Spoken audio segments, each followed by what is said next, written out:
how uptight we were, and I think it trickled down to the kids. So as a coaching staff, we said at halftime, we said, let's loosen up a little bit, let's stay away from the referees, let's let our kids play. We've got some really good kids, and stop making them feel like they got to play on their heels. And when our kids get up on the balls of their feet and play aggressive, they're pretty good. You talk about Turr in the first half, 4 tackles for loss. Jacob Turr might be one of the most underrated players in the state, and he's committed to some colleges. He's got an opportunity. I love Jacob Turr, his motor, and then he played offensive tight end for us, and his blocks, and he was so physical. So, we need that. We don't have 60, 70 guys on the sideline, so some guys got to play both ways and do a few things, and he's one of the guys we're going to lean on. Do you expect to use, Anthony that much at quarterback? No, we didn't. To be honest with you, we didn't plan on that. We planned on using that in some short yardage situations, but we felt like we wore him down and we needed to grind it out a little bit. And I was proud of our offensive line. And when your offensive line does that, that's a huge growth thing. And we're young up front. That's where we're probably youngest. So it was nice to see us have the ability to do that. What does that do moving forward?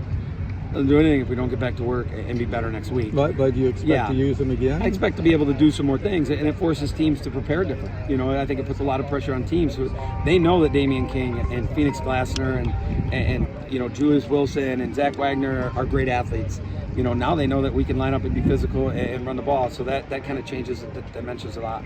Let's talk about the spark he was able to provide, kind of a stalemate going into half between both teams, and how Anthony was able to go in there and score 3.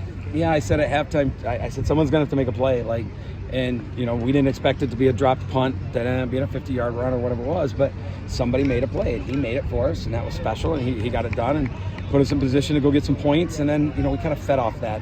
And when you have good players like the guys that we have, and we have a lot of them, you need somebody to do that so people kind of get a little pep in their step. And probably the most, and I know I keep going back to it, but I blame me as a coach and the coaching staff, especially me, because I'm the one that I was a little too tight in the first half and a little bit too worried about what the referees were doing and not what we were doing. And once we got rid of that mentality and started flying around, it was a different football team. After that drop punt, did that kind of give you the confidence to trust Anthony going forward for the rest of the game? I had confidence all the time. I know he dropped the early one at quarterback when we were going into school in the first quarter. But Anthony's a great football player, and us being tight might have forced him to be a little more on his heels, and it's just going to happen. I mean, they've got great football players too who made some mistakes today. So, no, I have complete confidence in Anthony Patanti. I'm going to line him up and give him the ball. I'm going to give it to Sante. I'm going to give it to Damian. We got to believe in our kids, and we got to trust that they're going to make plays. Big game against King next week. What can you guys do to kind of feed off of this and move forward? It means nothing if we don't get back to work. And if we get back to work and we get better, it'll be important because King is going to be better. And everybody, the old cliche, you have the biggest improvements between week 1 and week 2. I'm not so sure that's true, but we just have to be better. And it doesn't get any easier after King. So we're not going to make any excuses. We can only control us.